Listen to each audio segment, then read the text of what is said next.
सब तो पहला श्री वाहिगुरू जी का खालसा श्री वाहिगुरू जी की फतेह। अज जदों असीं चंडीगढ़ों तुरे आ, साडे राह च एक थाणा सरहंद पैंदा दिल्ली रोड ते। उत्थे बड़ा इकट्ठ होया होया सी ते सानू लग्या कि पिंडां च अक्सर रौले रप्पे चलते रहते हैं, हो सकता कोई माड़ा मोटा लड़ाई झगड़ा किसी का होया हो। पर बड़े दुखदाई दिल नाल तुहानूं ये दसना पै रहा कि हुण जदों आह पिछला शहर थोड़ा टप्पे एक फोन आया साडे सज्जण दा जिहड़ा उत्थे नेड़े तेड़े दे पिंडां दा, उदों तो ही दिल बड़ा एक अदास है, एक बड़े वखरे तरीके की विचारधारा अंदर चल रही है। शायद मैं जिहड़े शब्द बोलदा स्टेज ते ये रिकॉर्ड भी हो जाण, ये गांह भी पहुंच जाण ते पहुंचे हुए भी आ, परचे भी पै जाण, हो सकदा आवाज जिहड़ा सिर चकदा उहनूं दब भी दिता जांदा। सरहंद दे नेड़े एक पिंड है, शायद थोड़े तक न्यूज़ हले तक मैनूं लगदा कोई पहुंची है कि नहीं पहुंची, नहीं पहुंची। ये दुख है, त्रासदी है ये साडी। दसां पातशाहियां दी जगदी जोत पावन श्री गुरु ग्रंथ साहब महाराज दा नरादर कीता, उत्थे दो जणे ने उत्ते बह के वर के पाड़े सरूप ही पाड़ता सारा। तां मैनूं लगदा मैनूं लगदा अज पंजाब नूं दुबारे लोड़ पै गई पग्गां दी। हुण वक्त आ गया, क्योंकि पग है जिहड़ी वो थोड़ी अणख दा प्रतीक है। जदों थोड़े सिर ते पग बन्नी हुई है, तुहानूं जिम्मेवारियां दा एहसास कराउंदी है।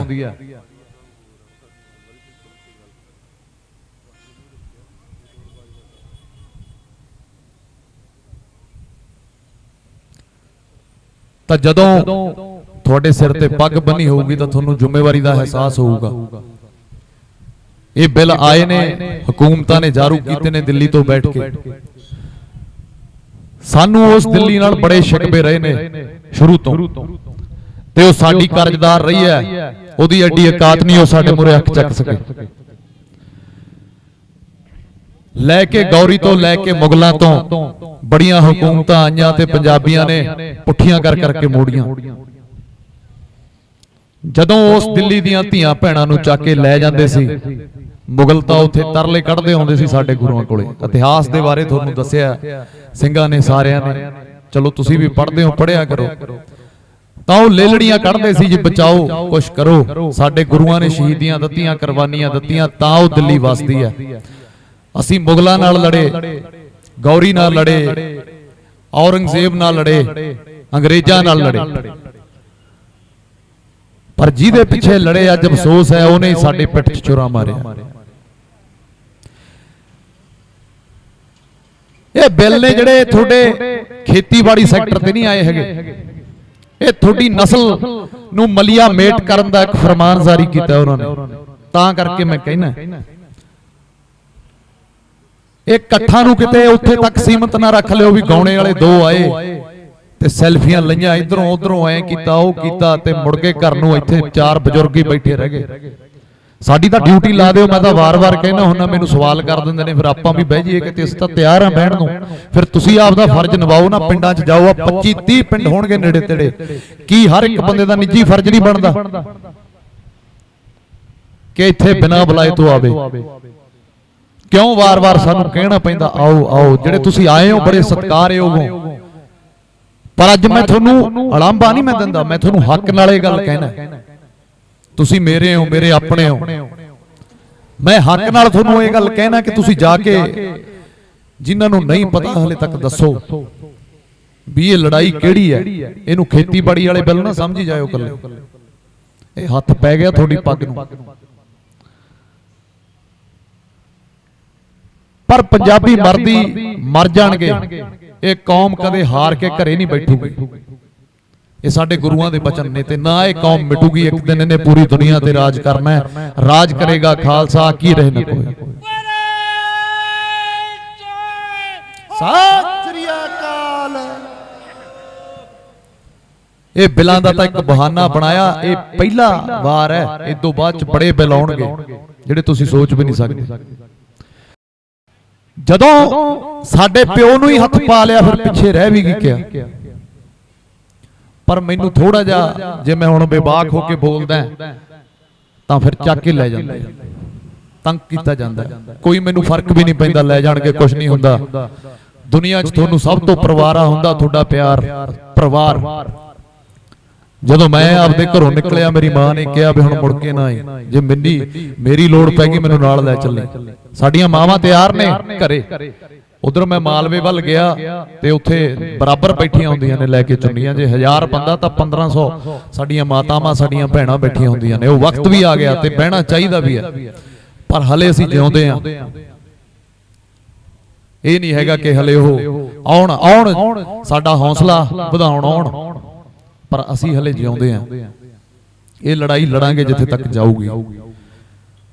ਬੜੇ ਭੜਕਾਊ ਭਾਸ਼ਣ ਵੀ ਹੋ ਜਾਂਦੇ ਨੇ ਆਪਾਂ ਇੱਕਦਮ, ਕਿਉਂਕਿ ਪੰਜਾਬੀਆਂ ਦਾ ਜਿਹੜਾ ਖੂਨ ਹੈ ਉਹ ਇੱਕਦਮ ਵਾਲਾ ਮਾਰਦਾ ਐਦਾਂ, ਜਿਵੇਂ ਦੁੱਧ ਉਬਲ ਜਾਂਦਾ ਨਾ, ਤੇ ਫੇਰ ਬਹਿ ਜਾਂਦੇ ਆ। ਜਿੱਥੇ ਸਾਡੀਆਂ ਖੂਬੀਆਂ ਨੇ ਉੱਥੇ ਸਾਡਾ ਇੱਕ ਦਿਖਾਂਤ ਵੀ ਰਿਹਾ ਕਿ ਅਸੀਂ ਲੀਹ ਨੂੰ ਕੁੱਟਦੀ ਰਹਿ ਜਾਂਦੇ ਆ, ਸੱਪ ਲੰਘ ਜਾਂਦਾ ਗਾਂ। ਆ ਨਵੀਂ ਪਾਰਟੀ ਆਈ ਸੀ, 4 MP ਅਸੀਂ ਜਿਤਾ ਕੇ ਭੇਜੇ ਇੱਥੋਂ। ਮੈਂ ਸਵਾਲ ਕਰਨਾ ਚਾਹੁੰਦਾ ਕਿ ਬੜੇ ਤੁਸੀਂ ਹਮਦਰਦ ਬਣਦੇ ਸੀ, ਤੁਹਾਡੇ ਤੋਂ ਇੱਕ ਟਵੀਟ ਨਹੀਂ ਸਰਿਆ। ਉੱਥੇ ਦਿੱਲੀ 'ਚ ਬੈਠੇ ਹੋ ਤੁਸੀਂ। ਬਾਕੀ ਰਵਾਇਤੀ ਪਾਰਟੀਆਂ ਤਾਂ ਆਉਂਦੀਆਂ ਨੇ, ਅਸੀਂ ਕਹਿੰਦੇ ਆ ਦਿੱਲੀ ਜਾਈਏ, ਉਹ ਇੱਥੇ ਆਉਂਦੇ ਨੇ। ਕੀ ਕਰਨ ਆਉਂਦੇ ਨੇ? ਰਾਜਨੀਤੀ ਕਰਨ ਆਉਂਦੇ ਨੇ। ਪਰ ਇਹ ਵੇਲਾ ਰਾਜਨੀਤੀ ਦਾ ਨਹੀਂ ਹੈਗਾ। ਰਾਜਨੀਤੀ ਉਹਨਾਂ ਦਾ ਕੰਮ ਹੈ, ਉਹਨਾਂ ਨੇ ਕਰਨੀ ਹੈ। ਉਹਨਾਂ ਤੋਂ ਇਨਸਾਫ ਦੀ ਆਸ ਨਾ ਰੱਖਿਓ। ਇਹ ਵੇਲਾ ਰਣਨੀਤੀ ਦਾ, ਜਿਹੜੀ ਤੁਹਾਨੂੰ ਬਣਾਉਣੀ ਪੈਣੀ ਹੈ। ਕਿਉਂਕਿ ਜ਼ਮੀਨਾਂ ਤੋਂ ਬਿਨਾਂ ਤੁਹਾਡੇ ਕੋਲ ਹੈ ਹੀ ਕੁਝ ਨਹੀਂ। 2 ਕਰੋੜ ਨੌਕਰੀ ਦਾ ਵਾਅਦਾ ਕੀਤਾ ਹਰ ਸਾਲ। ਮੈਨੂੰ ਦੱਸੋ ਤੁਹਾਡੇ ਚੋਂ ਕਿੰਨੇ ਵੀਰ ਨੇ ਜਿਹੜੇ ਸਵੇਰੇ ਟਾਈਆਂ ਲਾ ਕੇ ਜਾਂਦੇ ਆ ਘਰੇ ਦਫ਼ਤਰਾਂ ਨੂੰ? ਨਹੀਂ ਹੈਗਾ ਕੋਈ। ਦੱਸੋ ਕਿਹਦੇ ਖਾਤੇ 'ਚ ਪੈਸੇ ਆ ਗਏ? ਕਹਿੰਦੇ ਜੀ ਕਾਲਾ ਧਨ ਜਿਹੜਾ ਵਿਦੇਸ਼ਾਂ 'ਚ ਪਿਆ ਉਹ ਲੈ ਆਵਾਂਗੇ ਤੇ 15-15 ਲੱਖ ਸਾਰਿਆਂ ਦੇ ਅਕਾਊਂਟ 'ਚ ਪਾ ਦਾਂਗੇ। ਪਰ ਹੋਇਆ ਕੀ? ਉਲਟ ਹੋਇਆ। ਜਿਹੜਾ ਸਾਡੇ ਕੋਲ ਸੀ ਉਹ ਵੀ ਨੀਰਵ ਮੋਦੀ ਲੈ ਕੇ ਭੱਜ ਗਿਆ, ਉੱਥੇ ਬੈਠਾ। ਵਿਜੇ ਮਾਲਿਆ ਲੈ ਕੇ ਭੱਜ ਗਿਆ। ਜਿਹੜੇ ਇਹਨਾਂ ਦੇ ਇੱਕ ਕਾਰਪੋਰੇਟ ਘਰਾਣੇ ਆ, ਇਹ ਮੋਨੋਪੋਲੀ ਬਣੀ ਹੋਈ ਹੈ, ਜਿਹੜੀ ਸਰਕਾਰ ਨੂੰ ਫੰਡਿੰਗ ਕਰਦੀ ਹੈ। ਇਹ ਵੰਡ ਲੈਂਦੇ ਨੇ ਵੀ ਪੰਜਾਬ ਤੇਰਾ, ਹਰਿਆਣਾ ਤੇਰਾ, ਤੂੰ ਇੱਥੇ ਪ੍ਰੋਜੈਕਟ ਲਾ ਦੀ, ਤੂੰ ਇੱਥੇ ਪ੍ਰੋਜੈਕਟ ਲਾ ਦੀ। ਅੱਛਾ, ਜੇ ਬਹੁਤੇ ਤੁਹਾਡੇ ਦਿਮਾਗ 'ਚ ਵਿਚਾਰ ਚੱਲਦੇ ਨੇ ਵੀ ਚਲੋ ਕੋਈ ਨਹੀਂ, ਖੇਤੀ ਹੈ ਹੁਣ ਆਪ ਕਰਦੇ ਆ, ਉਹਨਾਂ ਦੇ ਕਹੇ ਤੇ ਕਰ ਲਿਆ ਕਰਾਂਗੇ, ਤਾਂ ਇਹ ਵਹਿਮ ਹੈ ਤੁਹਾਡੇ ਦਿਲ ਦਾ। ਅੱਜ ਤੋਂ 25-30 ਸਾਲ ਪੁਰਾਣਾ, 40 ਸਾਲ ਪੁਰਾਣਾ ਪੰਜਾਬ ਦੇਖੋ, ਜਿੱਥੇ ਨਰਮਾ ਹੁੰਦਾ ਸੀ, ਕਪਾਹ ਹੁੰਦਾ ਸੀ, ਬਾਜਰਾ ਹੁੰਦਾ ਸੀ, ਬਾਗ ਹੁੰਦੇ ਸੀ, ਉਹ ਕਿੱਥੇ ਗਏ?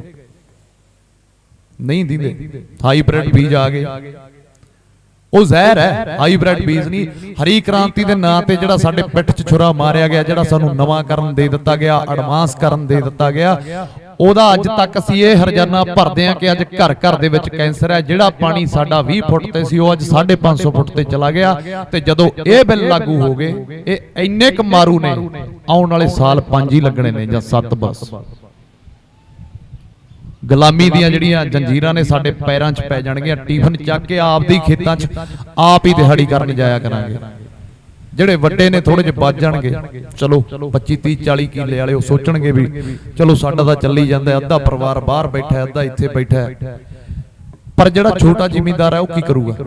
ਜਿਹਦੇ ਕੋਲ 2 ਕਿੱਲੇ ਆ, 4 ਕਿੱਲੇ ਆ, ਉਹਦੇ ਕੋਲ ਕੋਈ ਚਾਰਾ ਨਹੀਂ ਰਹਿ ਜਾਣਾ, ਉਹ ਖਤਮ ਹੋ ਜਾਊਗਾ ਫਿਰ। ਸੋ ਤਾਂ ਕਰਕੇ ਲੋੜ ਹੈ ਏਕੇ ਦੀ, ਲੋੜ ਹੈ ਅੱਖਾਂ ਖੋਲਣ ਦੀ। ਮੈਂ ਵਾਰ-ਵਾਰ ਕਹਿਣਾ ਕਿ ਕਦੇ ਹੁਣ ਕਹਿ ਕੇ ਦੇਖਿਓ ਆਪਦੇ ਮੂੰਹੋਂ ਪੰਜਾਬ, ਤੁਹਾਡਾ ਦਿਲ ਭਰੂਗਾ। ਸਾਨੂੰ ਲੱਗਦਾ ਹੈ ਇਹ ਲੋਕ ਸਾਡਿਆਂ ਖੇਤਾਂ 'ਚ ਵੜ ਗਏ, ਅਗਲੀ ਵਾਰੀ ਤੁਹਾਡਿਆਂ ਘਰਾਂ 'ਚ ਵੜਨ ਦੀ ਹੈ। ਇਹ ਅੱਗ ਹੈ ਜਿਹੜੀ ਉਹ ਤੁਹਾਡਿਆਂ ਖੇਤਾਂ 'ਚ ਆ ਗਈ। ਸੋ ਸੰਜੀਦਗੀ ਨਾਲ ਲਓ ਇਹਨੂੰ, ਫੋਟੋਆਂ ਤੱਕ ਸੀਮਤ ਨਾ ਰੱਖੋ। ਵਾਰ-ਵਾਰ ਮੈਂ ਕਹਿਣਾ ਵੀਰੋ, ਤੁਸੀਂ ਮੇਰੇ ਭਰਾ ਹੋ। 5-4 ਸਾਲ ਦਾ ਮੇਰਾ ਕੈਰੀਅਰ, ਮੈਂ ਅਨੇਕਾਂ ਪ੍ਰੋਗਰਾਮ ਲਾਏ ਹੋਣਗੇ, ਮੈਂ ਅਨੇਕਾਂ ਗਾਣੇ ਗਾਏ ਹੋਣਗੇ। ਉਹ ਬਾਣੀ ਚਾਹੁੰਦਾ ਕਿ ਜਬੇ ਤੀਰ ਲਾਗਿਓ ਤਬੇ ਰੋਸ ਜਾਗਿਓ। ਜਦੋਂ ਜਾਗੋ ਉਦੋਂ ਹੀ ਸਵੇਰਾ। ਹਲੇ ਵੀ ਸਮਝੋ, ਸੰਭਲ ਜੋ, ਲਾਮਬੰਦੀ ਕਰੋ, ਕਿਉਂਕਿ ਸਾਡੇ ਕੋਲ ਹੈ ਕੀ ਹੈ। ਕੈਨੇਡਾ ਚਲੇ ਜਾਵਾਂਗੇ, ਇਹ ਸੋਚ ਲੈਣੇ ਵਾਲੇ ਵੀ ਕੈਨੇਡਾ ਚਲੇ ਜਾਵਾਂਗੇ। ਸਾਨੂੰ ਉਹ ਆਪਣਾ ਕਿਉਂ ਲੱਗਦਾ? ਇੱਥੇ ਆਪਣਾ ਮੁਲਕ ਸਾਨੂੰ ਨਹੀਂ ਸਹੂਲਤਾਂ ਦਿੰਦਾ, ਪਰ ਉਹ ਸਾਨੂੰ ਆਪਣਾ ਲੱਗਦਾ ਕੈਨੇਡਾ। ਸਰਕਾਰਾਂ ਵੀ ਉੱਥੇ ਸਾਡੀਆਂ ਨੇ, MP ਵੀ ਉੱਥੇ ਸਾਡੇ ਨੇ, 5-4 ਸਾਲ ਚ ਆਉਣ ਵਾਲਾ ਪ੍ਰੈਜ਼ੀਡੈਂਟ ਵੀ ਉੱਥੇ ਸਾਡਾ ਹੀ ਹੋਊਗਾ। ਪਰ ਇੱਥੇ ਧੱਕਾ ਹੀ ਹੋਈ ਜਾਂਦਾ, ਦਿਨੋਂ ਦਿਨ ਧੱਕਾ ਹੀ। ਪਹਿਲਾਂ ਪੰਜਾਬ ਵੰਡਤਾ 47 ਚ, ਉਸ ਤੋਂ ਬਾਅਦ ਸਰਕਾਰਾਂ ਨੇ ਵੰਡਤਾ, ਹਰਿਆਣਾ ਅੱਡ ਕਰਤਾ। ਇਹ ਪੰਜਾਬ ਹੀ ਸੀ ਸਾਰਾ ਜਦੋਂ ਵੰਡਿਆ, ਹਿੰਦੁਸਤਾਨ ਨਹੀਂ ਵੰਡਿਆ। ਸੋ ਕੁੱਲ ਮਿਲਾ ਕੇ ਚਾਰੇ ਪਾਸਿਓਂ ਹਮਲਾ ਤਾਂ ਇਹ ਬਹੁਤ ਚਿਰ ਦੀ ਸਾਜ਼ਿਸ਼ ਕੀਤੀ ਹੋਈ ਹੈ, ਹੋ ਹੀ ਗਿਆ ਸੀ। ਹੁਣ ਕੀ ਕੀਤਾ? ਇਹ ਪ੍ਰਾਈਵੇਟ ਕਰਨ ਜਿਹੜੇ ਬਿੱਲ ਆਏ ਨੇ ਆਰਡੀਨੈਂਸ ਖੇਤੀ ਵਾਲੇ, ਇਹਨਾਂ ਨੇ ਇਹ ਕਿਹਾ ਕਿ ਹੁਣ ਇਹ ਨਾ ਸੋਚੋ ਵੀ 2 ਮਹੀਨੇ ਚ ਹੱਲ ਹੋ ਜਾਊਗਾ, 3 ਮਹੀਨੇ ਚ ਹੋ ਜਾਊਗਾ। ਇੰਨੀ ਪੰਜਾਬੀ ਨੇ ਜਿਹੜੇ ਉਹ ਤੱਤੇ ਨੇ, ਗਰਮ ਖਿਆਲੀ ਨੇ। ਪਰ ਇਹਨਾਂ ਨੇ ਇੱਕ ਬਿਉਂਤ ਬਣਾ ਕੇ ਹੱਥ ਪਾਇਆ ਸਾਨੂੰ ਵੀ ਇਹ ਲੜਾਈ ਲੰਬੀ ਚੱਲੂਗੀ ਤੇ ਅਸੀਂ ਵਾਰੋ ਵਾਰੀ। ਹੁਣ ਦੇਖੋ 1 ਮਹੀਨੇ ਦੇ ਵਿੱਚ ਸੰਘਰਸ਼ ਚੱਲਦੇ ਨੂੰ ਮਹੀਨਾ ਸਵਾ ਮਹੀਨਾ ਹੋ ਗਿਆ। ਚਲੋ ਜਥੇਬੰਦੀਆਂ ਤਾਂ ਬੜੀ ਚਿਰ ਤੋਂ ਲੜਾਈਆਂ ਲੜਦੀਆਂ ਆ ਰਹੀਆਂ ਨੇ, ਪਰ ਹੁਣ ਕੀ ਹੋਣ ਲੱਗਿਆ?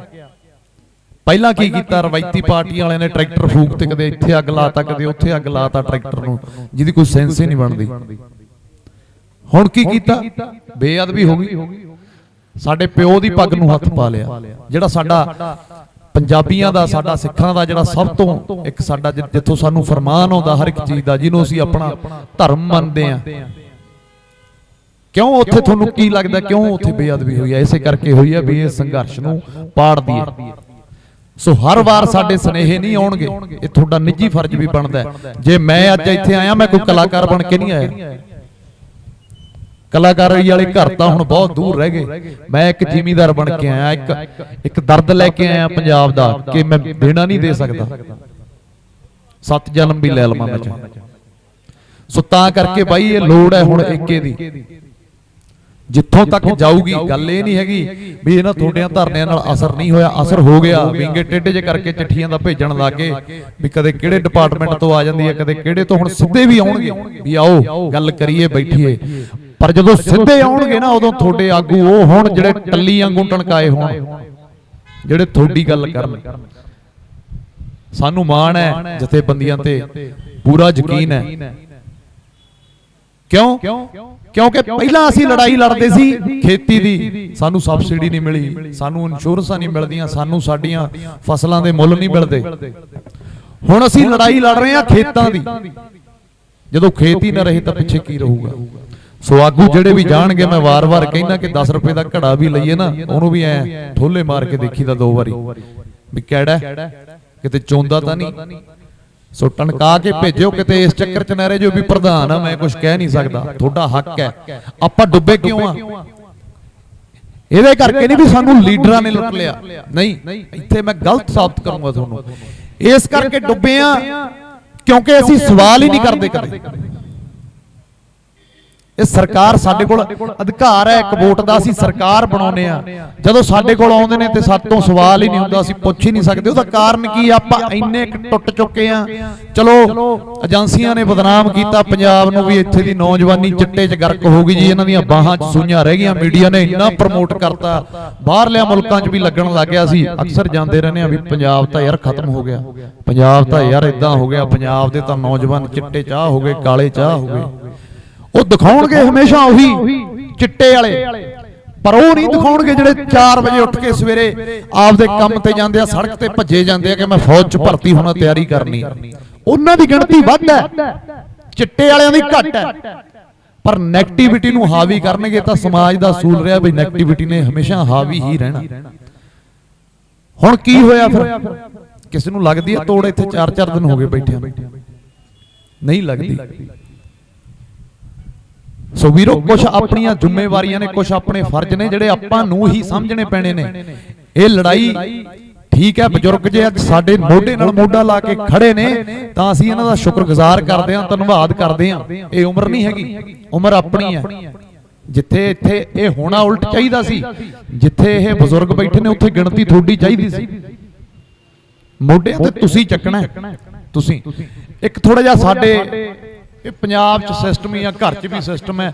ਅਕਸਰ ਮੈਨੂੰ ਨੌਜਵਾਨ ਵੀਰਾਂ ਦੀ ਇਹ ਸ਼ਿਕਾਇਤ ਆਉਂਦੀ ਆ ਵੀ ਜਥੇਬੰਦੀਆਂ ਵਾਲੇ ਯਾਰ ਸਾਨੂੰ ਨੇੜੇ ਨਹੀਂ ਲੱਗਣ ਦਿੰਦੇ, ਸਾਨੂੰ ਨਾ ਹੌਸਲਾ ਨਹੀਂ ਦਿੰਦੇ। ਸੋ ਮੈਂ ਬਜ਼ੁਰਗਾਂ ਨੂੰ ਵੀ ਇਹ ਬੇਨਤੀ ਕਰਦਾ ਕਿ ਅਗਲਾ ਜਿਹੜਾ ਘੋਲ ਹੈ ਉਹ ਇਹਨਾਂ ਨਹੀਂ ਲੜਨਾ, ਇਕਜੁੱਟ ਹੋ ਕੇ ਚੱਲਣਾ ਪੈਣਾ। ਇਹ ਲੜਾਈ ਏਕੇ ਦੀ ਹੈ। ਜੇ ਕੋਈ ਪਾਰਟੀ ਸਾਡੇ ਪੱਖ ਦੀ ਹੁੰਦੀ ਸਾਨੂੰ ਤਾਂ ਦਿੱਲੀ ਨਹੀਂ ਜਾਣ ਦਿੰਦੇ, ਅਸੀਂ ਤਾਂ ਮੰਨ ਗਏ। ਸਾਡੇ ਤਾਂ ਡਾਂਗਾ ਵੀ ਮਾਰਦੇ ਆ, ਸਾਡੇ ਤੇ ਪਰਚੇ ਵੀ ਪਾਉਂਦੇ ਆ, ਬਹੁਤ ਕੁਝ ਕਰਦੇ ਆ। ਭਰਾ ਆਪ ਤਾਂ ਜਾ ਸਕਦੇ ਸੀ ਨਾ, ਇਹਨਾਂ ਦੇ ਤਾਂ ਮੂਰੇ ਇੱਕ ਜਿਪਸੀ ਅੱਗੇ ਹੁੰਦੀ ਹੈ, 6 ਗਨਮੈਨ ਇੱਧਰ ਹੁੰਦੇ ਨੇ, 8 ਗਨਮੈਨ ਇੱਧਰ ਹੁੰਦੇ ਨੇ, ਇੱਕ ਜਿਪਸੀ ਪਿੱਛੇ ਹੁੰਦੀ ਹੈ। ਜਾ ਵੜਦੇ ਉੱਥੇ, ਇੱਕ ਪ੍ਰੈਸ ਕਾਨਫਰੰਸ ਹੀ ਕਰ ਦਿੰਦੇ ਉੱਥੇ ਜਾ ਕੇ ਕਿ ਅਸੀਂ ਇੱਥੇ ਧਰਨਾ ਲਾਵਾਂਗੇ ਇੰਨੀ ਤਰੀਕ ਨੂੰ, ਜੇ ਸਾਡੀਆਂ ਮੰਗਾਂ ਨਾ ਮੰਨੀਆਂ ਗਈਆਂ ਪੂਰਾ ਪੰਜਾਬ ਲੈ ਕੇ ਆਵਾਂਗੇ। ਪਰ ਕਿਹਨੇ ਕੀਤਾ? ਨਹੀਂ ਕੀਤਾ। ਤੇ ਨਾ ਕਰਨਾ ਤੁਸੀਂ ਆਸ ਵੀ ਨਾ ਰੱਖਿਓ, ਐਂਡ 'ਚ ਲੜਨਾ ਤੁਹਾਨੂੰ ਹੀ ਪੈਣਾ। ਮੈਂ ਵਾਰ-ਵਾਰ ਕਹਿਣਾ, ਜਿਹੜੇ ਅੱਜ ਇੱਕ ਚੀਜ਼ ਨੋਟ ਕਰ ਲਿਓ, ਜਿਹੜੇ ਆਗੂ ਅੱਜ ਮੂਹਰੇ ਹੋ ਕੇ ਬੋਲਦੇ ਆ, ਮੈਂ ਤਾਂ ਇੱਕ ਵਲੰਟੀਅਰ ਦੇ ਤੌਰ ਤੇ ਕੰਮ ਕਰਦਾ, ਮੈਨੂੰ ਇੱਕ ਥਾਵੇਂ ਬਿਠਾ ਦਿਓ, ਮੈਨੂੰ ਇਹ ਸ਼ੌਂਕ ਨਹੀਂ ਇਹਨਾਂ ਚੀਜ਼ਾਂ ਦਾ। ਨਾ ਮੈਂ ਕੋਈ ਬੁਲਾਰਾ, ਨਾ ਮੈਂ ਕਿਸੇ ਰਾਜਨੀਤਿਕ ਪਾਰਟੀ ਨਾਲ ਜੁੜਿਆ ਤੇ ਨਾ ਮੈਂ ਜੁੜਨਾ, ਪਰ ਮੈਂ ਦਰਦ ਰੱਖਦਾ ਕਿਉਂਕਿ ਮੈਂ ਅਹਿਸਾਨ ਫਰਾਮੋਸ਼ ਨਹੀਂ। ਅੱਜ ਲੋੜ ਹੈ ਪੰਜਾਬ ਨੂੰ। ਹੋ ਸਕਦਾ ਪਹਿਲਾਂ ਵੀ ਬੜੇ ਮੁੱਦੇ ਉੱਠੇ, ਅਸੀਂ ਨਹੀਂ ਆਏ, ਅਸੀਂ ਏਸੀ ਵਾਲੇ ਕਮਰੇ 'ਚ ਬਹਿ ਕੇ ਪੋਸਟਾਂ ਪਾਈਆਂ, ਨਾਲ ਹੈ ਨਾਲ ਹੈ ਨਾਲ ਹੈ, ਅਕਸਰ ਕਰਦੇ ਵੀ ਆ ਲੋਕ, ਮੈਂ ਵੀ ਉਹਨਾਂ ਦੇ ਵਿੱਚ ਹੀ ਉਹਨਾਂ, ਮੈਂ ਤਾਂ ਆਪਣੇ ਤੋਂ ਹੀ ਗੱਲ ਸ਼ੁਰੂ ਕਰਦਾ। ਪਰ ਅੱਜ ਜਦੋਂ ਲੱਗਿਆ ਵੀ ਨਹੀਂ ਯਾਰ, ਜੇ ਹੁਣ ਨਾ ਉੱਠੇ ਫਿਰ ਕਦੋਂ ਉੱਠਾਂਗੇ? ਕਿਉਂ ਉੱਠਣਾ ਕਿਉਂ ਪਿਆ? ਲੜ ਕੇ ਮਰਾਂਗੇ ਨਾ, ਇਤਿਹਾਸ ਯਾਦ ਰੱਖੂਗਾ। ਅਸੀਂ ਉਸ ਚਿੜੀ ਚ ਆਉਣਾ ਚਾਹੁੰਦੇ ਆ ਜਦੋਂ ਜੰਗਲ ਚ ਅੱਗ ਲੱਗੀ, ਉਹ ਚੁੰਝ ਨਾਲ ਇੱਕ ਤੁਪਕਾ ਪਾਣੀ ਦਾ ਲੈ ਕੇ ਜਾਂਦੀ ਸੀ। ਅਸੀਂ ਉਹਨਾਂ ਕਾਇਰਾਂ ਚ ਨਹੀਂ ਆਉਣਾ ਚਾਹੁੰਦੇ ਵੀ ਫੜਿਆ ਮੋਬਾਈਲ ਤੇ ਇੱਥੇ ਇਦਾਂ ਇਦਾਂ ਇਦਾਂ, ਅੱਛਾ ਅੱਜ ਉੱਥੇ ਫਲਾਣਾ ਗਾਉਣੇ ਵਾਲਾ ਆਇਆ ਸੀ, ਅੱਛਾ ਠੀਕ ਹੈ, ਕਿੰਨਾ ਘੱਟ ਸੀ। ਸ਼ਾਇਦ ਮੇਰੀਆਂ ਗੱਲਾਂ ਚੁਭਣ ਵੀ ਥੋੜੀਆਂ ਜਿਹੀਆਂ, ਪਰ ਸੱਚ ਹੈ। ਵਾਰ-ਵਾਰ ਮੈਂ ਕਹਿੰਦਾ, ਮੈਂ ਤੁਹਾਨੂੰ ਹੱਕ ਨਾਲ ਕਹਿਣਾ ਇਹ ਗੱਲ, ਤੁਸੀਂ ਮੇਰੇ ਆਪਣੇ ਹੋ। ਸਾਨੂੰ ਅੱਜ ਸਿਰ ਜੋੜ ਕੇ ਬੈਠਣ ਦੀ ਲੋੜ ਹੈ, ਸਲਾਹਾਂ ਕਰਨ ਦੀ ਲੋੜ ਹੈ, ਅਗਲੀਆਂ ਰਣਨੀਤੀਆਂ ਬਣਾਉਣ ਦੀ ਲੋੜ ਹੈ। ਇਸ ਸੰਘਰਸ਼ ਤੇ ਮੈਂ ਬਿਲਕੁਲ ਵੀ ਕਿੰਤੂ ਪਰੰਤੂ ਨਹੀਂ ਕਰਦਾ, ਕਿਉਂਕਿ ਇਹ ਪੂਰਾ ਤਿੱਖਾ ਹੈ। ਅੱਜ ਪੰਜਾਬ ਦਾ ਬੱਚਾ ਸੜਕਾਂ ਤੇ 14 ਸਾਲ ਦੇ ਨੌਜਵਾਨ ਤੋਂ ਲੈ ਕੇ 90 ਸਾਲ ਦਾ ਬਾਬਾ ਜੇ ਕਹਿਣ ਨੂੰ ਤਿਆਰ ਆ ਵੀ 5-4 ਨੂੰ ਤਾਂ ਨਾਲ ਲੈ ਕੇ ਜਾਊਂਗਾ, ਇਕੱਲਾ ਨਹੀਂ ਜਾਂਦਾ। ਤੁਸੀਂ ਸੋਚੋ ਉਹਦੇ ਦਿਲ 'ਚ ਕਿੱਡੀ ਭਾਵਨਾ ਹੋਊਗੀ। ਜੇ ਤੁਹਾਨੂੰ ਲੱਗਦਾ ਵੀ ਇਹ ਜ਼ਮੀਨਾਂ ਲੈ ਕੇ ਇੱਥੇ ਖੇਤੀ ਕਰਨਗੇ ਤਾਂ ਤੁਹਾਡਾ ਭੁਲੇਖਾ, ਇੱਥੇ ਖੇਤੀ ਨਹੀਂ ਹੋਣੀ। ਤੁਸੀਂ ਦੇਖ ਲਿਓ, ਤੁਸੀਂ ਵੀ ਇੱਥੇ ਹੋ, ਮਹਾਰਾਜ ਤੁਹਾਡੀਆਂ ਵੀ ਲੰਬੀਆਂ ਉਮਰਾਂ ਕਰੇ, ਮੈਂ ਵੀ ਇੱਥੇ ਹਾਂ। ਇੱਥੇ ਇਹਨਾਂ ਨੇ ਵੱਡੀਆਂ ਵੱਡੀਆਂ ਬਿਲਡਿੰਗਾਂ ਖੜੀਆਂ ਕਰਨੀਆਂ ਨੇ, ਸ਼ਹਿਰੀਕਰਨ ਕਰਨਾ। ਮੁਲਕ ਜਦੋਂ ਕੋਈ ਤਰੱਕੀ ਕਰਦਾ ਨਾ ਤਾਂ ਉਹ ਕਹਿੰਦੇ ਨੇ ਵੀ ਉਹ ਰੂਰਲ ਏਰੀਆ 'ਚ ਨਹੀਂ ਕਰਦਾ, ਉਹ ਸ਼ਹਿਰੀਕਰਨ 'ਚ ਕਰਦਾ। ਚਾਈਨਾ ਜਿਵੇਂ ਕਹਿੰਦੇ ਬੜੀ ਤਰੱਕੀ ਕਰਦਾ, ਉਸ ਫਾਰਮੈਟ ਤੇ ਅੱਜ ਇੱਥੇ ਆਉਣਾ ਚਾਹੁੰਦੇ ਆ, ਤਰੱਕੀ ਕਰਾਉਣਾ ਚਾਹੁੰਦੇ ਆ, ਪਰ ਉਹਨਾਂ ਨੂੰ ਇਹ ਨਹੀਂ ਪਤਾ ਕਿ ਹਰ ਇੱਕ ਸੂਬੇ ਦਾ ਇੱਕ ਆਪਣਾ ਸੰਧਾਤ ਹੁੰਦਾ, ਇੱਕ ਆਪਣਾ ਸਿਸਟਮ ਹੁੰਦਾ। ਜੇ ਅੱਜ ਅਸੀਂ ਆਵਾਜ਼ ਚੱਕ ਰਹੇ ਹਾਂ ਤਾਂ ਅੱਜ ਅਸੀਂ ਆਪਣੇ ਸੂਬੇ ਦੇ ਅਧਿਕਾਰਾਂ ਲਈ ਵੀ ਚੱਕ ਰਹੇ ਹਾਂ। ਸੂਬੇ ਕੋਲ ਅਧਿਕਾਰ ਹੁੰਦੇ ਨੇ, ਉਹ ਮਤੇ ਪਾ ਕੇ ਸਾਰੇ ਬਿਲਕੁਲ ਰੱਦ ਕਰ ਸਕਦਾ, ਪਰ ਕਰੇ ਕੌਣ? ਮੁਹੰਮਦ ਸ਼ਾਹ ਸੱਚੀ ਸਰਕਾਰ ਬਾਝੋਂ ਫੌਜਾਂ ਜਿੱਤ ਕੇ ਆਖਰ ਨੂੰ ਹਾਰੀਆਂ ਨੇ। ਕਰੇ ਕੌਣ? ਬੋਲੇ ਕੌਣ? ਤੁਹਾਡਾ ਕਪਤਾਨ, ਤੁਹਾਡਾ ਆਗੂ, ਤੁਹਾਡਾ ਸੈਨਾਪਤੀ। ਤੇ ਸੈਨਾਪਤੀ ਤਾਂ ਬੋਲਦੇ ਨਹੀਂ ਆਪਣੇ, ਤਾਂ ਹੀ ਤਾਂ ਅੱਜ ਅਸੀਂ ਸੜਕਾਂ ਤੇ ਆ।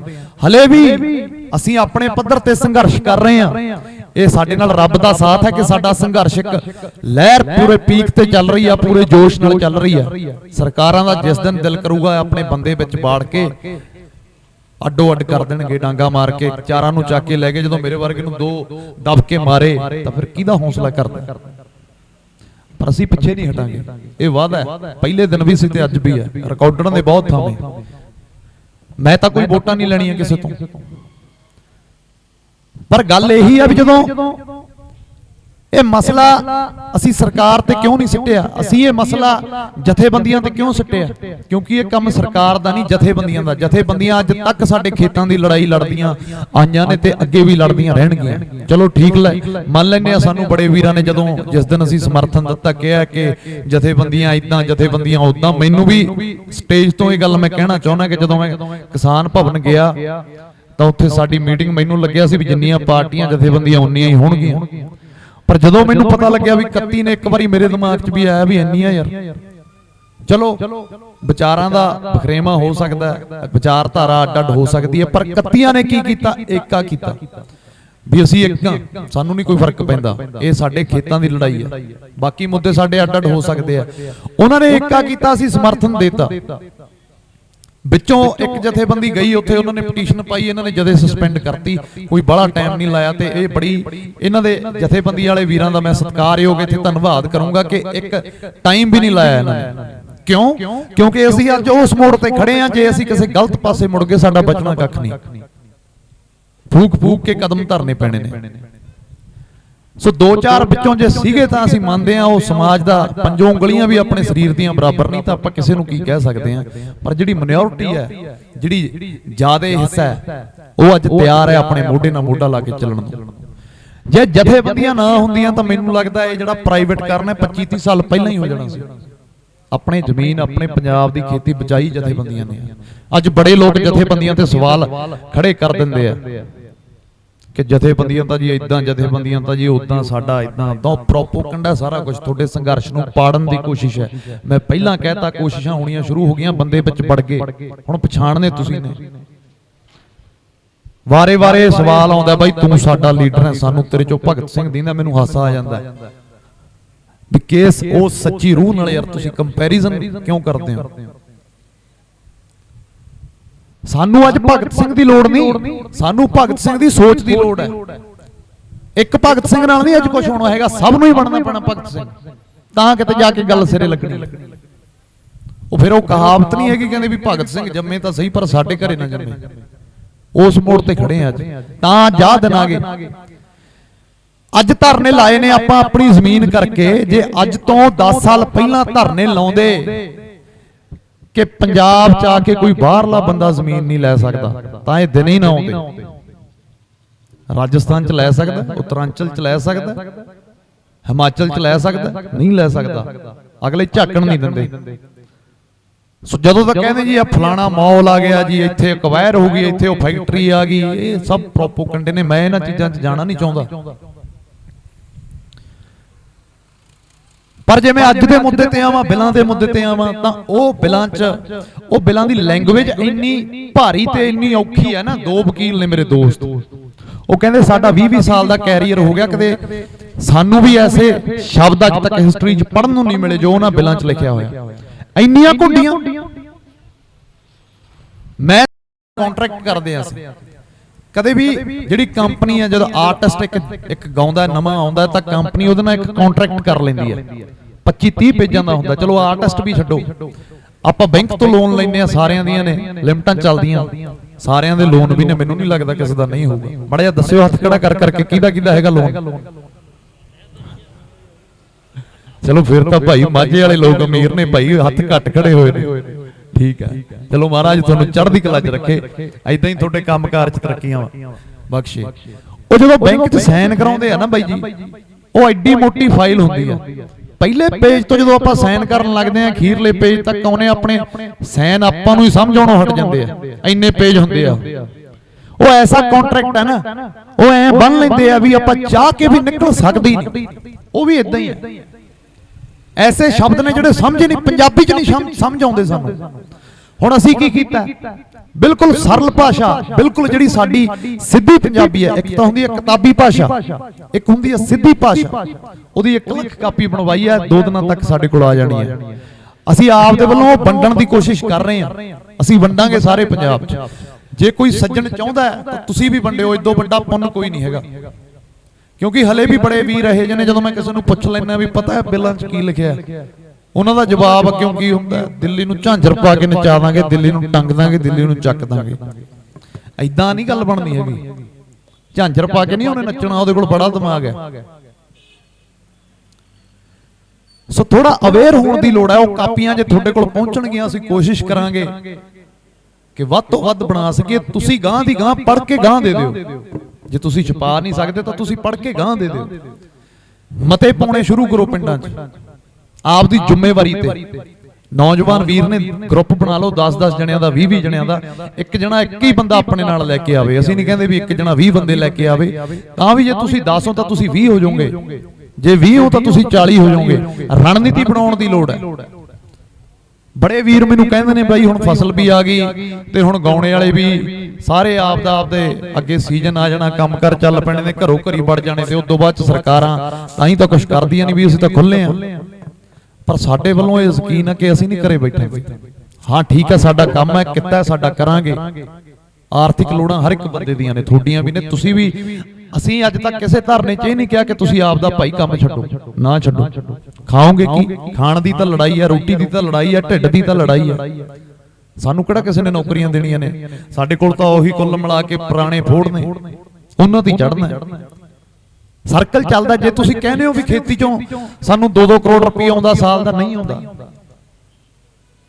2 ਕਿੱਲੇ ਆ ਕਿਸੇ ਕੋਲੋਂ, ਨਾਲ 5 ਮੱਝਾਂ ਰੱਖ ਲੈਂਦਾ, ਦੁੱਧ ਪਾ ਲੈਂਦਾ, ਉਹਦੀ ਆਈ ਚਲਾਈ ਉਹ ਚੱਲਦੀ ਆ। ਲਿਮਟਾਂ ਹੀ ਨਵੀਆਂ ਪੁਰਾਣੀਆਂ ਹੁੰਦੀਆਂ, ਹੋਰ ਕੁਝ ਨਹੀਂ ਹੁੰਦਾ।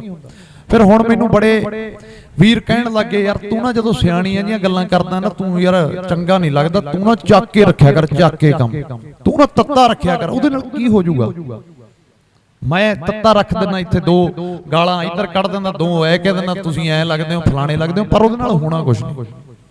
ਉਹ ਕੀ ਕਰਨਗੇ? ਜਿੰਨਾ ਮੈਂ ਤੱਤਾ ਚੱਲੂਗਾ ਉਨੀ ਛੇਤੀ ਮੈਨੂੰ ਟਾਰਗੇਟ ਕਰਕੇ ਅੰਦਰ ਸਿੱਟ ਦੇਣਗੇ।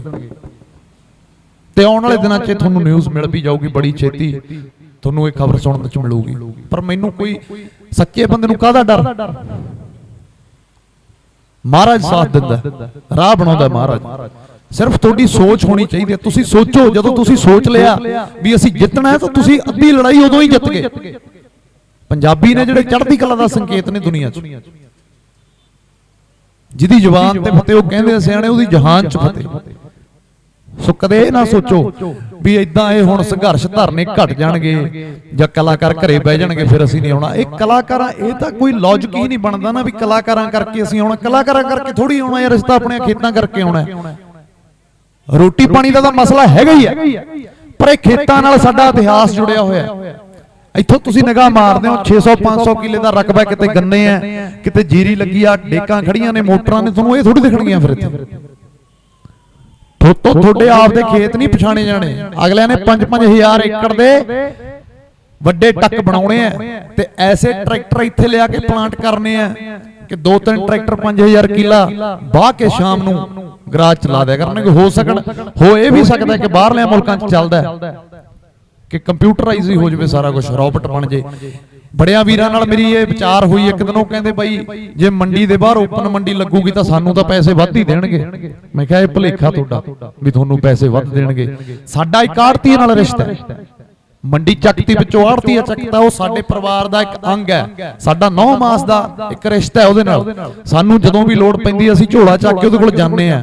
ਕਾਹਦੇ ਤੇ? ਆਪਣੀ ਫਸਲ ਦੀ ਆਸ ਤੇ ਵੀ ਹਾਂ ਯਾਰ ਆ ਜਾਣੇ ਨੇ, ਚਲੋ ਨਵੇਂ ਪੁਰਾਣੇ ਹੋ ਜਾਣਗੇ। ਟਰੈਕਟਰ ਲੈਣਾ ਤਾਂ ਉਹਦੇ ਕੋਲ ਜਾਂਦੇ ਆ, ਮੁੰਡੇ ਨੇ ਬਾਹਰ ਜਾਣਾ ਤਾਂ ਉਹਦੇ ਕੋਲ ਜਾਂਦੇ ਆ। ਉਹ ਆੜ੍ਹਤੀਏ ਵਿੱਚੋਂ ਕੱਢਤਾ ਤੇ ਪ੍ਰਾਈਵੇਟ ਸੈਕਟਰ ਬਿਠਾਤਾ। ਸਰਕਾਰ ਆਪ ਵੀ ਨਹੀਂ ਆ ਰਹੀ ਬੱਚੀ ਵੀ ਨਾ ਜੀ ਨਾ, ਮੈਂ ਨਹੀਂ ਆਉਣਾ ਹੈਗਾ, ਤੁਸੀਂ ਆਪ ਹੀ ਲੈਣਾ ਦੇਣਾ ਕਰੋ। ਤੇ ਸਾਡਾ ਜੇ ਰੌਲਾ ਪੈ ਜਾਵੇ ਆਪਸ 'ਚ, ਸਾਡਾ ਤਾਂ ਪੰਜਾਬੀ ਹੈ ਹੀ ਰੌਲੇ 'ਚੋਂ ਨਿਕਲਦੇ ਆ। ਸਾਡੇ ਤਾਂ ਆਪਸੀ 2 ਭਰਾ, ਉਹਨਾਂ ਦਾ ਰੌਲਾ ਪੈ ਜਾਂਦਾ ਤਾਂ ਫਿਰ ਬਗਾਨੇ ਨੇ। ਰੌਲਾ ਤਾਂ ਪੈਣਾ ਹੀ ਪੈਣਾ। ਜੇ ਰੌਲਾ ਪੈ ਜਾਵੇ ਤਾਂ ਫਿਰ ਵਿੱਚ ਕੋਰਟ ਵੀ ਨਹੀਂ ਹੈਗਾ। ਕਹਿੰਦੇ ਜੀ SDM ਕੋਲ ਜਾਓ ਤੇ ਉਹ ਤੁਹਾਡਾ ਸਮਝੌਤਾ ਕਰਾਊਗਾ। ਮੈਂ ਕਿਸੇ ਦਿਨ, ਮੇਰੀ ਕਿਸੇ ਨਾਲ ਗੱਲ ਹੋ ਗਈ, ਮੈਂ ਉਹਨੂੰ ਪੁੱਛਿਆ, ਮੈਂ ਕਿਹਾ ਬਾਕੀ ਤਾਂ ਸਾਰਾ ਕੁਝ ਚਲੋ ਮਾੜਾ ਹੈ, ਪਰ ਜਿਹੜਾ ਤੁਸੀਂ ਇਹ ਕੀਤਾ ਵੀ ਤੁਸੀਂ ਕੋਰਟ ਹੀ ਨਹੀਂ ਰੱਖਿਆ ਵਿੱਚ, ਹਾਈ ਕੋਰਟ ਨਹੀਂ ਰੱਖਿਆ, ਸੁਪਰੀਮ ਕੋਰਟ ਨਹੀਂ ਰੱਖਿਆ। ਉਹ ਕਹਿੰਦਾ ਜੀ ਸਾਡੀ ਸਰਕਾਰ ਨੇ ਸੋਚਿਆ ਕਿ ਜ਼ਿਮੀਂਦਾਰਾਂ ਦਾ ਪੱਖ ਸੋਚਿਆ ਵੀ ਕਿੱਥੇ ਸਾਡੇ ਵੀਰ ਕੋਰਟਾਂ 'ਚ ਜਾਣਗੇ, ਨਾ ਇਹਨਾਂ ਕੋਲ ਇੰਨਾ ਟਾਈਮ ਹੈ ਤੇ ਨਾ ਇਹਨਾਂ ਕੋਲ ਇੰਨੇ ਪੈਸੇ ਨੇ ਵੀ ਕਿੱਥੇ ਵਕੀਲਾਂ ਨਾਲ ਮੱਥੇ ਲਾਉਂਦੇ ਫਿਰਨਗੇ। ਤਾਂ ਮੈਂ ਉਹਨੂੰ ਕਿਹਾ, ਮੈਂ ਕਿਹਾ ਬਾਈ ਇੱਥੇ ਪੰਜਾਬ, ਹਰਿਆਣਾ, ਚੰਡੀਗੜ੍ਹ 'ਚ ਜਾ ਕੇ ਪਤਾ ਕਰਕੇ ਦੇਖ ਲਿਓ, 70% ਇੱਥੇ ਕੇਸ ਹੀ ਸਾਡੇ ਪਿੰਡਾਂ ਵਾਲਿਆਂ ਦੇ ਚੱਲਦੇ ਆ, ਬਾਕੀ ਕਿਸੇ ਦਾ ਕੇਸ ਹੀ ਕੋਈ ਨਹੀਂ। ਉਹ ਚਿੰਤਾ ਛੱਡ ਦਿਓ ਤੁਸੀਂ। ਉਹਨਾਂ ਨੇ ਕੋਰਟ ਕਿਉਂ ਨਹੀਂ ਰੱਖਿਆ? ਉਹਨਾਂ ਦੇ ਦਿਲ 'ਚ ਖੋਟ ਹੈ, ਉਹਨਾਂ ਦੀ ਅੱਖ ਮੈਲੀ ਹੈ। ਕਾਰਨ ਕੀ ਹੈ? ਡਿਵੈਲਪਮੈਂਟ ਉਹਨਾਂ ਦੀ, ਸਾਡੀ ਡਿਵੈਲਪਮੈਂਟ ਨਹੀਂ, ਸਾਡੇ ਖੇਤਰ ਦੀ, ਸੂਬੇ ਦੀ ਡਿਵੈਲਪਮੈਂਟ ਨਹੀਂ। ਡਿਵੈਲਪਮੈਂਟ ਕਿਹਦੀ? ਅਡਾਨੀਆਂ ਦੀ, ਅੰਬਾਨੀਆਂ ਦੀ। ਆ ਦੇਖਿਆ ਹੋਣਾ ਤੁਸੀਂ ਕਿਸੇ ਮਾਲ 'ਚ ਜਾਇਓ, 82-83 ਰੁਪਏ ਦੀ ਛੱਲੀ ਹੈ, ਇੱਕ ਛੱਲੀ। ਸ਼ਰਮ ਆਉਂਦੀ ਆ ਦੇਖ ਕੇ ਵੀ ਆ ਕੀ ਯਾਰ, ਕੀ ਕਹਾਣੀ ਚੱਲ ਰਿਹਾ, ਕੀ ਆ ਉਹਦੇ ਤੇ? ਇੱਕ 10 ਪੈਸੇ ਦਾ 20 ਪੈਸੇ ਦਾ ਲਿਫਾਫਾ ਹੀ ਲਪੇਟਿਆ, ਹੋਰ ਕੀ। ਸੋ ਮੈਂ ਜ਼ਿਆਦਾ ਤੁਹਾਡਾ ਸਮਾਂ ਨਹੀਂ ਲੈਂਦਾ। ਮੈਂ ਹਰੇਕ ਸਟੇਜ ਤੇ ਕਹਿਣਾ ਕਿ ਜਿੱਥੇ ਸਿਆਣੇ ਖੜੇ ਹੋਣ, ਇਹਨਾਂ ਦੇ ਕੋਲ ਜ਼ਿੰਦਗੀ ਦਾ ਤਜਰਬਾ, ਉੱਥੇ ਜਵਾਕਾਂ ਨੂੰ ਨਹੀਂ ਜ਼ਿਆਦਾ ਬੋਲਣਾ ਚਾਹੀਦਾ, ਸੁਣਨਾ ਚਾਹੀਦਾ। ਸੁਣ ਕੇ ਸਭ ਕੁਝ ਆਉਂਦਾ, ਮਿਲਦਾ। ਸੋ ਮੈਂ ਤੁਹਾਨੂੰ ਇਹੀ ਬੇਨਤੀ ਕਰਦਾ ਕਿ ਸਾਡੀ ਇੰਡਸਟਰੀ ਵੱਲੋਂ ਵੀ ਮੈਂ ਤੁਹਾਨੂੰ ਇਹੀ ਯਕੀਨ ਦਿਵਾਉਣਾ ਕਿ ਜਿੱਥੇ ਸਾਡੀ ਲੋੜ ਹੋਊਗੀ ਅਸੀਂ ਅੱਧੀ ਹੱਕ ਤੇ ਆਵਾਂਗੇ। ਜਿੱਥੇ ਜਾਇਆ ਜਾਂਦਾ ਅਸੀਂ ਉੱਥੇ ਜਾਂਦੇ ਵੀ ਹਾਂ। पर तुसी अपना निजी फर्ज समझ के आए हो। जिहड़ा घरों ਚੱਲਿਆ ਉਹ ਇਹ ਸੋਚ ਕੇ ਚੱਲੇ ਅਸੀਂ ਤਾਂ ਜਥੇਬੰਦੀਆਂ ਦਾ ਸੁਨੇਹਾ ਤੁਹਾਨੂੰ ਲਾਉਣਾ ਕਿ ਅੱਜ ਉੱਥੇ ਰੋਕਣਾ ਉੱਥੇ ਆ ਜਾਓ, ਉੱਥੇ ਰੋਕਣਾ ਉੱਥੇ ਆ ਜਾਓ। ਤੁਸੀਂ ਇਹ ਸੋਚ ਕੇ ਨਾ ਆਇਓ ਵੀ ਅੱਜ ਉੱਥੇ ਫਲਾਣਾ ਗਾਉਣੇ ਵਾਲਾ ਆਊਗਾ, ਚਾਰ ਉਹਨੇ ਗੱਲਾਂ ਕਰ ਹੋਣਾ। ਹੁਣ ਵੀ ਉਰੇ ਆਈ ਆ, ਜਦੋਂ ਮੈਂ ਗਿਆ ਤੇ ਨਾਲ ਹੀ ਨਾਲ ਇੱਥੇ ਬਾਬੀ ਰਹਿ ਜਾਣੇ ਨੇ ਜਿਹੜੇ ਸਾਡੇ ਬੈਠੇ ਨੇ। ਇਹੀ ਸੱਚ ਹੈ। ਮੇਰੀ ਜਥੇਬੰਦੀ ਉੱਥੇ ਦੱਪਰ ਮੇਰੀ ਬਹਿਸ ਹੋ ਗਈ ਉਹਨਾਂ ਨਾਲ। ਮੈਂ ਕਿਹਾ ਤੁਸੀਂ ਯਾਰ ਨੌਜਵਾਨਾਂ ਨੂੰ ਅੱਗੇ ਨਹੀਂ ਆਉਣ ਦਿੰਦੇ। ਉਹ ਮੇਰੇ ਨਾਲ ਕਹਿੰਦਾ ਤੈਨੂੰ ਕਾਕਾ ਕੀ ਪਤਾ, ਸਾਡਾ ਹਲਕਾ ਸਾਨੂੰ ਪਤਾ। ਮੈਨੂੰ ਮਾਫੀ ਮੰਗਣੀ ਪਈ ਬਜ਼ੁਰਗ ਤੋਂ। ਅਸੀਂ ਟੋਲ ਰੋਕਣਾ ਸੀਗਾ ਪਰਸੋਂ, ਉਹ ਅੱਜ ਰੋਕਿਆ। ਫਿਰ ਉਹ ਕਹਿੰਦੇ ਵੀ 2 ਦਿਨ ਉਹਨਾਂ ਨੂੰ ਬਿਠਾਓ ਇੱਥੇ, ਅਸੀਂ ਤਾਂ ਮੰਨਾਂਗੇ ਵੀ ਸਾਨੂੰ ਯਕੀਨ ਹੈ। ਫਿਰ ਉਹ ਬੈਠੇ। ਚਲੋ ਉਹਨਾਂ ਨੇ, ਉਹ ਸਾਡੇ ਭਰਾ ਸੀ, ਸਮਝ ਗਏ, ਸਮਝਦਾਰ ਸੀ। ਤੁਸੀਂ ਵੀ ਸਾਰੇ ਸਿਆਣੇ ਹੋ, ਸੋ ਵਾਰੀਆਂ ਵੰਡ ਲਓ। ਮੈਂ ਨਹੀਂ ਕਹਿੰਦਾ ਤੁਸੀਂ ਸਾਰੇ ਆਓ, ਵਾਰੀਆਂ ਵੰਡ ਲਓ। ਇਹ ਨਹੀਂ ਹੈਗਾ ਵੀ ਆਪਾਂ 1000 ਬੰਦੇ ਦਾ 2000 ਬੰਦੇ ਦਾ ਇਕੱਠ ਕਰਨਾ ਹੈ। ਪਰ ਇਹ ਹੈ ਵੀ ਜਦੋਂ ਇੱਕ ਅੰਦਰੋਂ ਹੌਸਲਾ ਆਉਂਦਾ, ਜਦੋਂ ਇਕੱਠ ਦੀਂਦਾ ਨਾ, ਤਾਂ ਸਾਨੂੰ ਲੱਗਦਾ ਕਿ ਸਾਡਾ ਪੰਜਾਬ ਯਾਰ ਇੱਕ ਹੈ। ਬਾਕੀ ਸਾਡੀਆਂ ਵਿਚਾਰਧਾਰਾਂ ਤੇ ਬੜੇ ਬਖਰੇਵੇਂ ਨੇ, ਬੜੀਆਂ ਲੜਾਈਆਂ ਨੇ, ਪਰ ਅੱਜ ਇਹ ਅਸੀਂ ਸਾਬਤ ਕਰਤਾ ਵੀ ਸਾਡਾ ਇੱਕ ਹੈ। ਜਦੋਂ ਵੀ ਬਗਾਵਤ ਉੱਠੀ ਹੈ ਤਾਂ ਉਹ ਪੰਜਾਬ 'ਚੋਂ ਹੀ ਉੱਠੀ ਹੈ। ਇਸ ਲਹਿਰ ਦੀ ਰੀੜ ਦੀ ਹੱਡੀ ਪੰਜਾਬ ਹੈ। ਸੰਘਰਸ਼ ਇੱਥੋਂ ਉੱਠਿਆ। ਮਹਾਰਾਸ਼ਟਰ ਜਦੋਂ ਸਾਡੇ ਡੰਡੇ ਵੱਜਦੇ ਨੇ ਤਾਂ ਮਹਾਰਾਸ਼ਟਰ ਵਾਲੇ ਉੱਥੇ ਧਰਨਾ ਲਾਉਂਦੇ ਆ ਕਿ ਸਾਡੇ ਕਿਸਾਨਾਂ ਤੇ ਭਾਈ ਲਾਠੀ ਚਾਰਜ ਕੀਤਾ ਤੁਸੀਂ। ਹਰਿਆਣੇ 'ਚ ਹੋਇਆ, ਉਹਨਾਂ ਨੇ ਲਾਇਆ, ਉਹ ਸਾਡੇ ਨਾਲ ਨੇ। ਪਰ ਪੰਜਾਬੀਆਂ ਨੂੰ ਹਮੇਸ਼ਾ ਇੱਕ ਚੜ੍ਹਦੀ ਕਲਾ ਦਾ ਪ੍ਰਤੀਕ ਮੰਨਿਆ ਗਿਆ ਤੇ ਅਸੀਂ ਹੈਗੇ ਵੀ ਹਾਂ। ਤਾਂ ਕਰਕੇ ਜਿਹੜੀ ਗਰਮਜੋਸ਼ੀ ਲਹਿਰ ਉੱਠਦੀ ਹੈ, ਤੇ ਅੱਜ ਇਸ ਲਹਿਰ ਨੂੰ ਨਹੀਂ ਮੈਂ ਮਾੜਾ ਕਹਿੰਦਾ, ਇਹ ਉੱਠੀ ਹੋਈ ਹੈ ਪੂਰੇ ਪੀਕ ਤੇ। ਆ ਜਵਾਕ ਦੇਖੋ, ਇਹਨੇ ਕੀ ਲੈਣਾ, ਇਹਦੀ 14 ਸਾਲ ਦੀ ਉਮਰ ਹੈ, ਇਹਨੂੰ ਕੀ ਪਤਾ, ਇਹਨੂੰ ਬਿੱਲਾਂ ਬਾਰੇ ਪਤਾ ਵੀ ਨਹੀਂ ਹੋਣਾ। ਪਰ ਇਹਨੂੰ ਇੰਨਾ ਜ਼ਰੂਰ ਪਤਾ ਵੀ ਸਾਡੇ ਤੋਂ ਸਾਡੇ ਖੇਤ ਖੋਹਣ ਲੱਗੇ ਨੇ। ਇਹ ਤਾਂ ਆ ਪਤਾ ਹੈ ਛੋਟੇ ਵੀਰ ਤੈਨੂੰ ਕੀ ਹੋ ਰਿਹਾ, ਕੀ ਹੋ ਰਿਹਾ। ਆ ਜਾ ਮੜ ਜਾ, ਆ ਜਾ, ਆ ਜਾ।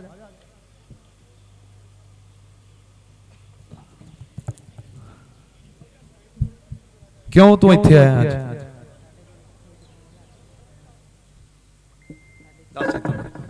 ਸਾਡੇ ਖੇਤ ਕੋਣੇ ਇਹਨਾਂ ਨੇ। ਬਸ ਸਾਨੂੰ ਇੰਨਾ ਪਤਾ ਲੱਗ ਗਿਆ ਨਾ ਵੀ ਸਾਡੇ ਖੇਤ ਖੋਣੇ ਨੇ, ਸਾਡੇ ਲਈ ਇਹ ਕਾਫੀ ਹੈ। ਅਸੀਂ ਨਹੀਂ ਬਿਲਕੁਲ ਪੜ੍ਹਦੇ ਉਹਨਾਂ ਦੇ ਔਖੇ ਔਖੇ ਸ਼ਬਦ ਨੇ, ਸਾਨੂੰ ਤਾਂ ਉਨੀ ਅੰਗਰੇਜ਼ੀ ਆਉਂਦੀ ਪੰਜਾਬੀਆਂ ਨੂੰ। ਅਸੀਂ ਕਿਉਂ ਆਪਦਾ ਟਾਈਮ ਵੇਸਟ ਕਰੀਏ, ਮੱਥਾ ਮਾਰੀਏ।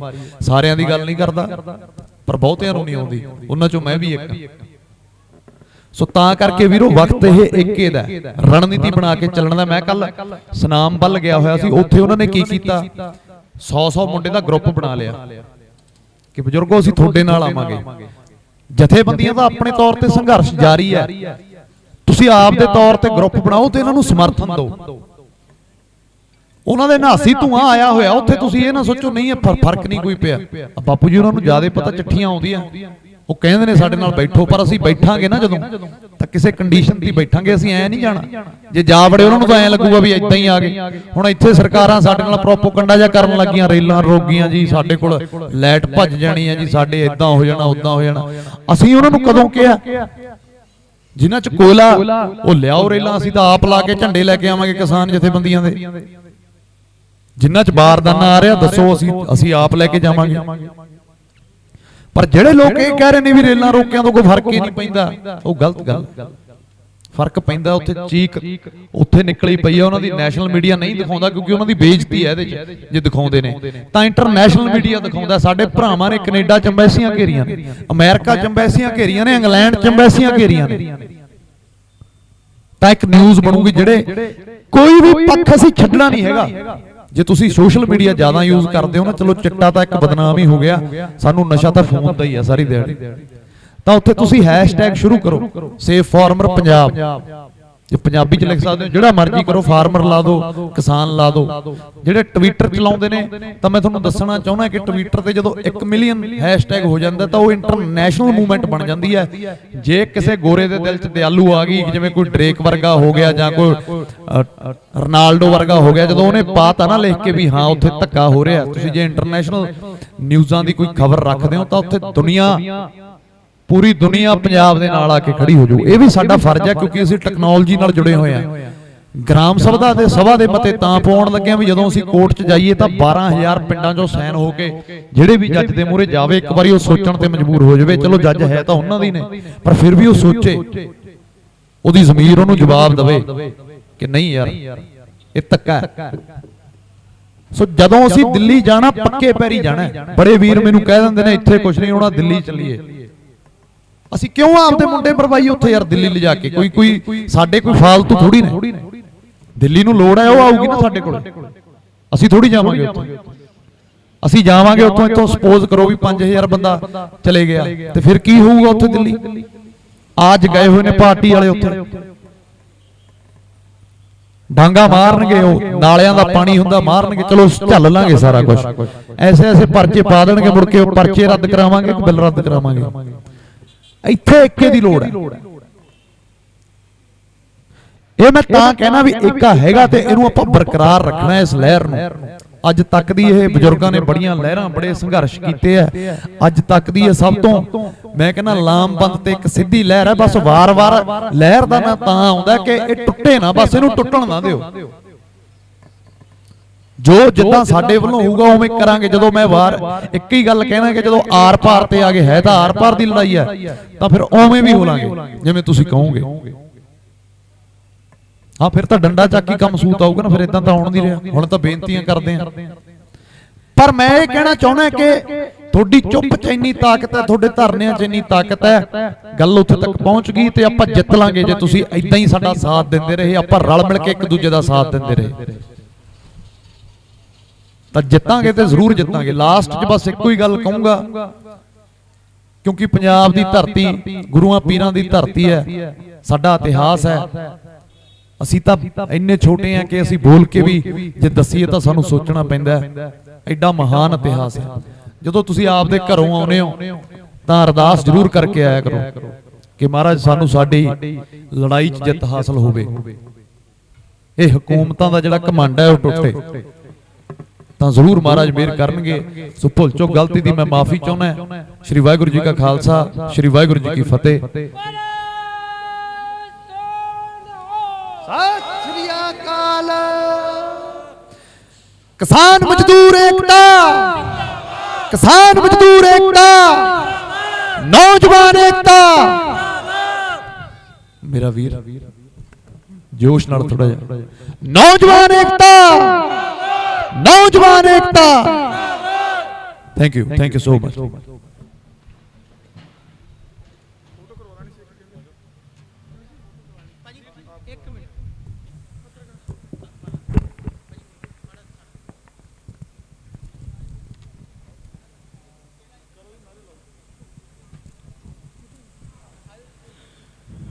ਬਹੁਤ ਬਹੁਤ ਧੰਨਵਾਦ ਜਸ ਬਾਜਵਾ ਜੀ ਦਾ।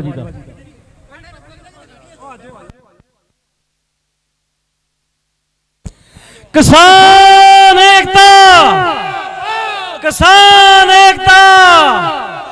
ਮੋਦੀ ਸਰਕਾਰ, ਮੋਦੀ ਸਰਕਾਰ, ਸੈਂਟਰ ਸਰਕਾਰ, ਕਾਲੇ ਕਾਨੂੰਨ, ਕਾਲੇ ਕਾਨੂੰਨ, ਕਾਲੇ ਕਾਨੂੰਨ, ਬਲਾਤਕਾਰੀਆਂ ਨੂੰ, ਬਲਾਤਕਾਰੀਆਂ ਨੂੰ, ਬਲਾਤਕਾਰੀਆਂ ਨੂੰ ਸਜ਼ਾ ਦਿਓ। ਬਹੁਤ ਬਹੁਤ ਧੰਨਵਾਦ ਜਸ ਬਾਜਵਾ ਜੀ ਦਾ। ਆਪ ਦੇ ਨਾਲ ਇੱਕ ਕੀਮਤੀ ਸਮਾਂ ਕੱਢ ਕੇ ਬਹੁਤ ਹੀ ਵਧੀਆ ਵਿਚਾਰ ਰੱਖ ਕੇ ਗਏ ਆ। ਨਸੀਬ ਚਮਕਦੇ ਅਤੇ ਕਿਸਮਤ ਬਦਲਦੇ ਦੇ ਨਹੀਂ ਲੱਗਦੀ। ਮੇਰੇ ਕੀਤੇ ਨੂੰ ਕੋਈ ਕੱਟ ਨਹੀਂ ਸਕਦਾ।